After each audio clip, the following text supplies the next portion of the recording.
Hey everyone, it's Christina and I am back at DCA here for Pixar Fest. There is some new food that has launched and so we're here to try it. There are a few different food items that I definitely have my eye on, so it's going to be a food day here at DCA, so let's go.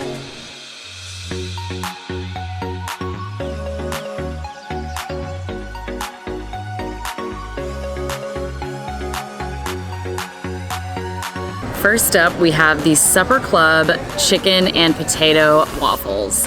When I ordered these, I asked the cast member what she thought of them because she said it was the only thing on the menu that she tried, and she didn't seem very convincing that she actually liked it. She said that they were good, but I don't know if she was just saying that because I literally just ordered it and she didn't want to put an idea in my head. So let's see. She said that they were good, so.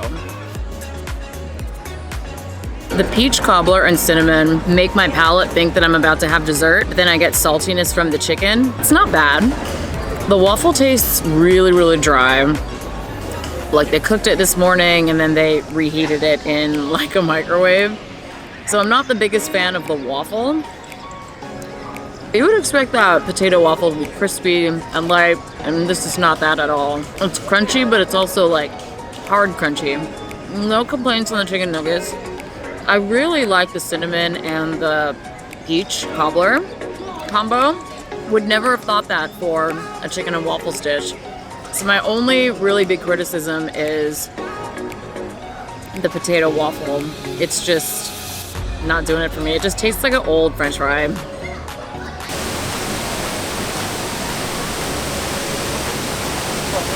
I am not gonna lie to you, the more I continue to eat the chicken nuggets along with the waffle, it tasted really good. The peach cobbler was phenomenal with the cinnamon.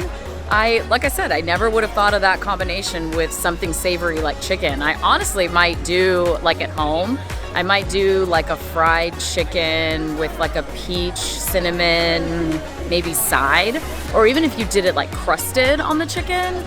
But yeah, that sweet potato waffle, it just did not win me over. Like I said, it tasted like an old French fry. So we need to redeem ourselves. So we're gonna head over to the Hollywood backlot because there is a mac and cheese and Cheetos dish that sounds really good. And the reviews have been pretty good for it so far too. So that's what we're getting now.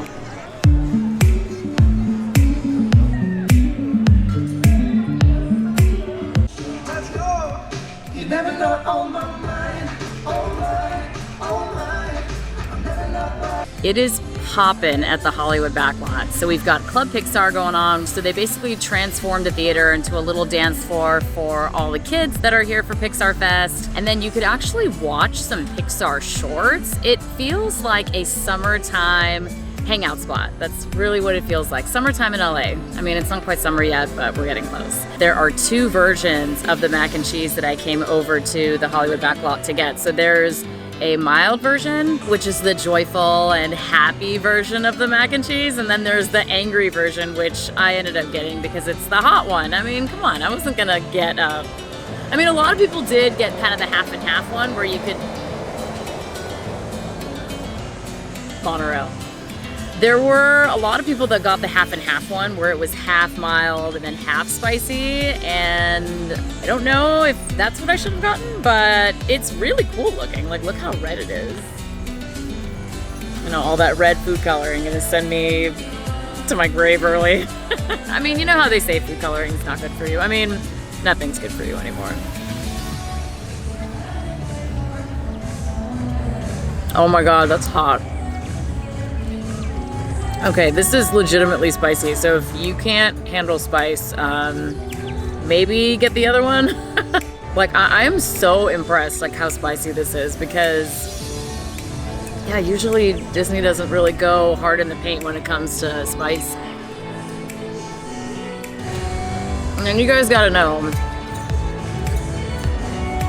wow, that's really good. The more I get into it, when you realize that, okay, the spice might just be a little bit intimidating, the flavor, it's great. Honestly, it tastes like there's maybe pepper jack in this mac and cheese.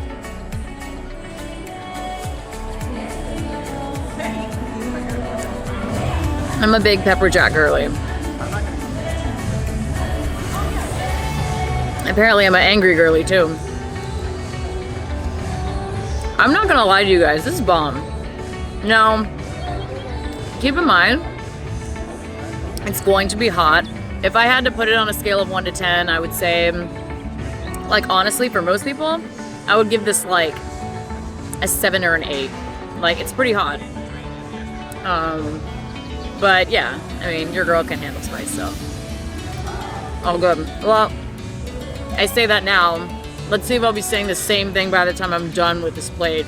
Let's see if I can finish this plate. As you can see, I did it, and it was hot. It was definitely hot. By the end of it, my mouth was definitely on fire. My friend called, so I was just on the phone with her for about 10 minutes, so my mouth is fine now, but pretty much my mouth was on fire. But this was very good. Not for the faint-hearted. Only get this if you are a spicy, spicy person. On the subject of Inside Out 2, which I'm really, really excited about, when the first movie came out, I was over the moon excited because ever since I was a little kid, I've always envisioned, you're gonna think I'm so weird for saying this, but I've always just kind of envisioned like little people that live like in my brain, and they basically like control like how I move and how I like go through life. And so when Inside Out came out, I was like, that's literally what I've always kind of imagined what the inner workings of me was like, where there's like little people in there. And so so yeah, it just like really that movie like really resonated with me.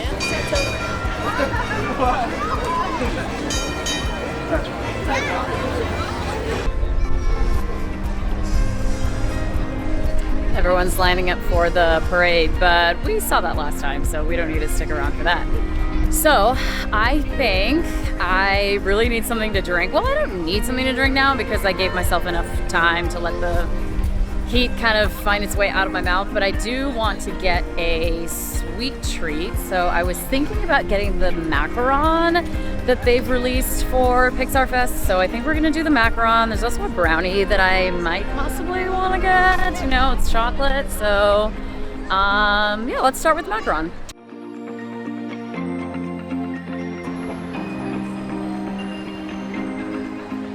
Dessert time. This is the Gusto salted caramel macaron with a caramel center. Now, from my experience, all the macarons that I've had at Disneyland DCA have been absolutely phenomenal. And I've heard nothing but good things about this macaron. So let's give it a try.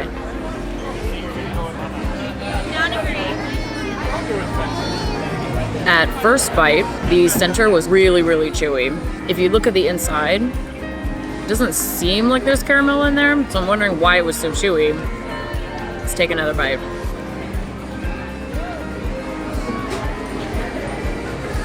It's really dense.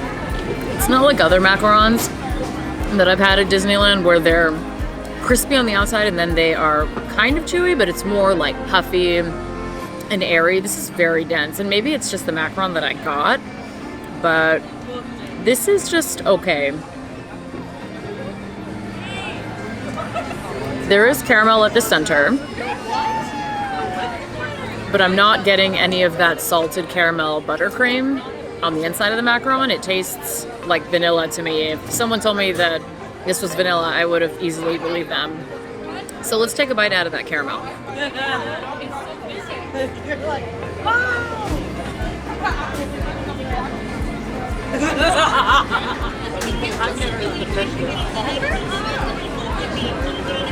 Okay, the macaron comes alive once you get to that caramel at the center, but all the way up until then, it's pretty uneventful. I'm not gonna lie to you. It tastes like a vanilla macaron with a caramel center. So if that's the case, then just say that, because I tasted no salted caramel at all. Not my favorite macaron that I've had at Disneyland. I've definitely had better. Was it bad? No. Was it great? No. It was okay. If you're looking for something sweet, you're at Pixar Fest and you just want a macaron, then sure, go ahead and get it. But Disneyland has way better macarons elsewhere. Like, I'd say the raspberry macaron is way better than this. The alien macaroon that they have at Alien Pizza Planet right now is better than this. Yeah, you can get better macarons. So, yeah, I would say don't get this.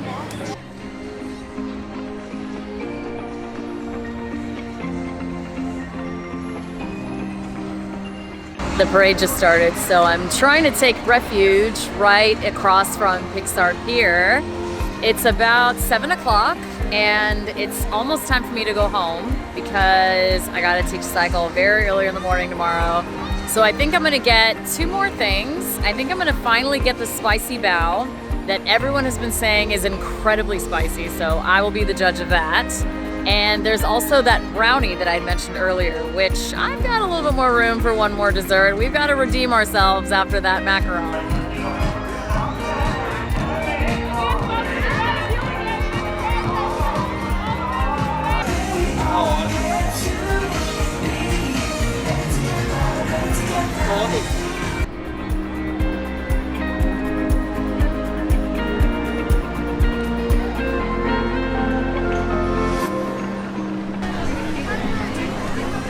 This was the most time that I've spent in San Francisco. So I'm from the Bay Area. I'm originally from the East Bay, and so I've spent a lot of time in San Francisco. And people ask me a lot, they're like, why is San Francisco such a big foodie city? And my answer would always be, well, it's landlocked, so there's not a lot of room. So people are all congregated into this very small area of land. And so all the restaurants by nature have to be good, right? There's just no room for bad restaurants. You can pretty much be rest assured that wherever you walk into, it's going to be pretty good. So another reason why San Francisco has always traditionally been a really, really big food epicenter is because of its access to agriculture. So if you really think about it, San Francisco is pretty much in the middle of the state. We have access to all of the wines from Napa and from Livermore, Sonoma. We have access to produce that's available in Mexico, the Central Valley, even Northern California. And so San Francisco is surrounded by just really, really fresh, wholesome ingredients. It's off the coast, so we get a lot of our fresh oysters from there.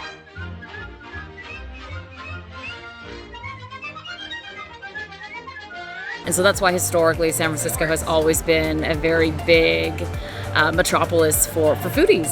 And I mean, not to knock on LA or New York, but a big advantage that San Francisco has over both cities is the fact that it is so much smaller.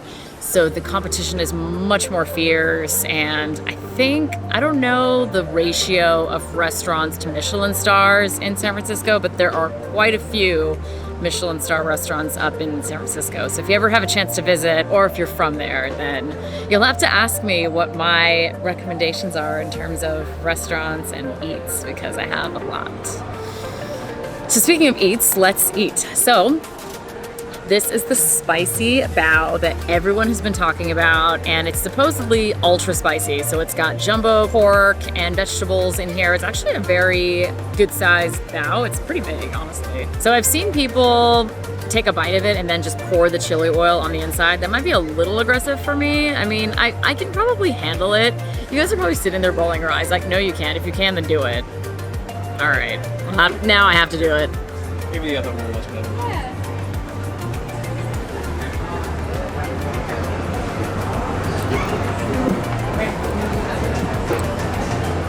At first bite, the pork is super flavorful, really well seasoned, got a nice kick of the vegetables. So this is a chili garlic sauce. I'm just gonna dunk it, make it nice and oily and ready to clog my arteries.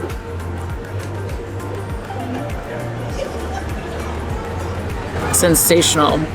This is definitely a must. If you're gonna check out any of the booths for Pixar Fest, I would highly recommend this one. All right, okay, no more screwing around. You guys are about to see. See, the thing is with chili oil is you gotta get past the oil. The oil sits on top. You gotta dig in to get the actual peppers and the seeds. There we go. Now that's what we call chili oil. I love chili oil. Did you guys ever get on that chili oil eggs trend on TikTok? That was probably my favorite trend. Okay. That was not spicy at all. What the heck?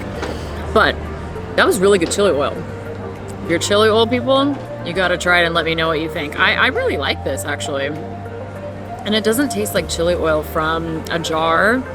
It tastes like chili oil that Disney might have concocted. It tastes fresh, honestly. And I know my chili oil.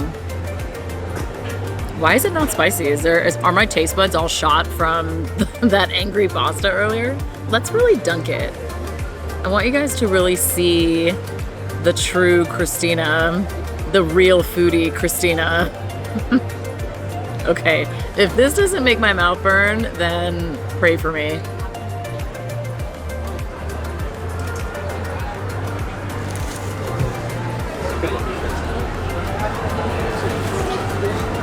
It's not spicy to me. Like I said, the pasta was spicier than this. Still really good. I would say out of everything that I got today, this was my favorite, followed by the mac and cheese, followed by the chicken nuggets. But yeah, get this, 10 out of 10. Switching gears for a second while I finish this. I was gonna mention this earlier when I was eating that pasta, but I was way too distracted by the fact that it was so red and it was so spicy. But on the subject of anger, so growing up, I grew up in the 90s, and emotions were not things that anyone ever talked about. Never talked about it in school. Nobody ever really cared how you were doing. And so being a millennial and kind of growing up during that time, it's really cool to see how the mainstream has really made it the norm to talk about emotions and to accept emotions the way they are. And it was really cool just even looking at the two pastas, you know, how there was one that was joy and one representing anger, and they both have equal spots at the table. I think for me, growing up, I always associated anger with negativity. Like I always looked at it as like a negative reaction. But in my older age, I now understand that, you know, anger is actually there to show you things where how do I say this? Anger is there to show you when you need to defend yourself and when you need to protect yourself. I have done a lot of research and I've been in and out of therapy successfully. And one of the big things that I learned is that anger is really there to help you realize when you're being threatened. And so your anger within you is expressed kind of the way a bear expresses itself when it feels like it's being threatened. So you can look at anger as the same thing as a bear. So if you ever feel anger towards something, just know that it's a biological response. You feel threatened, and so you're going to act. And acting looks different for everybody, you know. Adults, you know, mature adults, they might say, hey, I can't talk to you right now. I'm going to walk away from the situation and come back later. Unregulated adults might yell and scream and throw things and break things and, you know, all of that. And I didn't want to use this video to make it a little soapbox about emotions, but that was just something that came to mind when I was ordering the pastas, and I just thought that it was really cool. One thing I forgot to mention about the bao is how beautiful it looks. I love that red coloring. It just makes it so appetizing. As I was trying to find a place to sit, I was carrying it, and all these people just kept staring at my plate, and they were like, what the heck? What is that? But it was amazing. A really good size, lots of meat, great veggies. The chili oil is perfect. I definitely highly recommend. I already said this, but yeah, I highly recommend this. I haven't had anything to drink between anything that we've eaten today. So after this, I'm definitely going to be in search of a beverage. I'm very much going to need it. This is the brownie. And as I was reading the description, it's like a brownie cheesecake. And I really love, I'm not a frosting girly by any means, but I just love the decoration on this cute little brownie tin. It's got red and orange frosting and these little gold stars, and they look like just delicate little, oh my gosh, it's like liquidy. What in the heck is this magic? It's liquidy. It's so crazy. I thought they were sprinkles, but I guess it's some sort of special magical frosting that holds its shape and then falls apart. So cool. And then the number 4 for Four Town. You know what I've been wondering this whole time, and maybe you guys can answer this question for me? Four-Town, are they trying to be like the new O-Town? If you don't know O-Town, you are not as old as me, and you just do not understand the era that was O-Town. So I guess they're trying to bring it back by having Four-Town, and not a knock on Four-Town, but you will never be O-Town. That's what you're trying to do. Because O-Town was also a boy band back in the 90s, and they were just so hot. All right, so let's take a bite into this brownie. Ooh, it's nice and soft. I thought it would be hard because it's a brownie.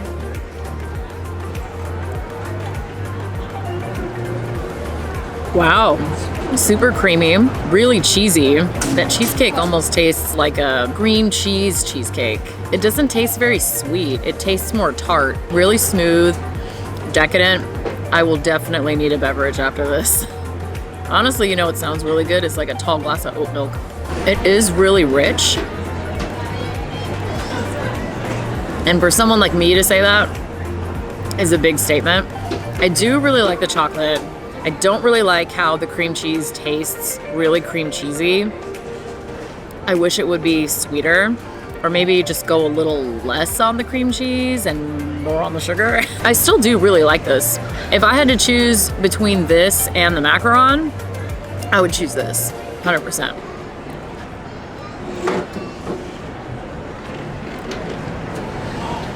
And I also really like just the texture. I like how smooth it is. I probably wouldn't have minded if the stars were actual sprinkles and then there's something that you can crunch into. Because that is probably the one thing I would say this is missing, is some kind of crunch on top, whether it's like a crumble or even just like bigger granules of sugar, something just to crunch. It's the one thing this is missing, or else I think it's great. And honestly, the cream cheesy taste, it's starting to grow on me. It's not the worst thing in the world. I like it. You know what it almost tastes like? Like a brownie cheesecake.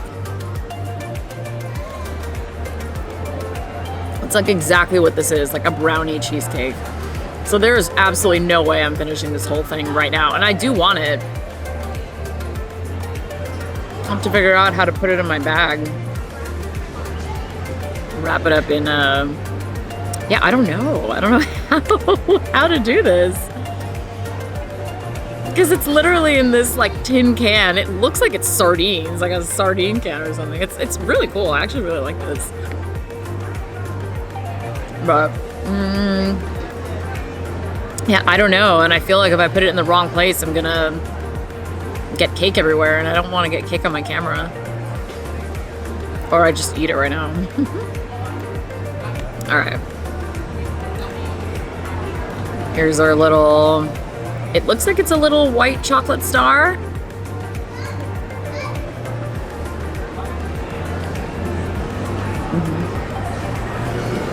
It'd be so funny if it wasn't edible at all. All my teeth break on camera. What would be even more sick is if I posted it. If I broke all my teeth, I guarantee you would not see it. You would just not see me ever again.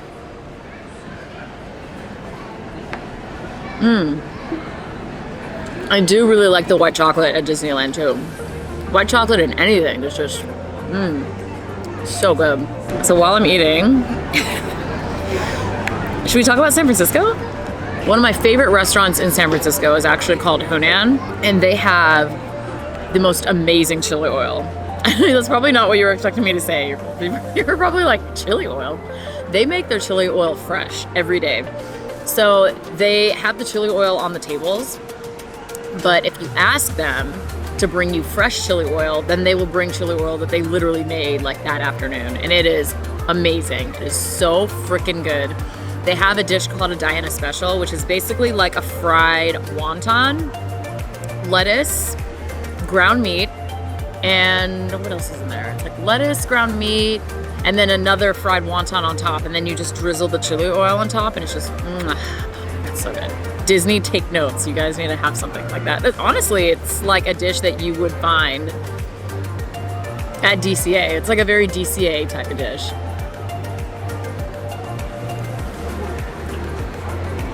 All right, you guys. Wish me luck.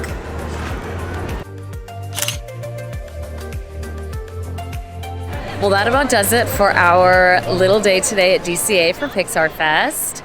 So thanks for tagging along with me today. I hope you guys had fun. We ate a lot of food and a lot of spicy food. I mean, I am so impressed that DCA decided to take it to that level in terms of spiciness.